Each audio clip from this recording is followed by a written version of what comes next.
中国我所采取方。行军而来，从东京到江户，隔着10余孔两扇门，不乏境遇，却能逆流而上。浮世绘像新干线一晃而过。东京盛开的樱花，也不是江户时代的樱花，落在黄泉，也落在日本桥上。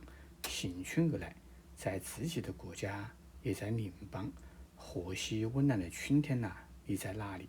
在这严酷的世界，这一生充满行军探寻的渴望。即便寒风阵阵，吹凉我的心，吹白我的头发。有人说去大久保公园看看，月里流萤飞舞，春意盎然。买裙卖裙的人都去了那，我只能回忆一笑，道一声撒哟啦啦。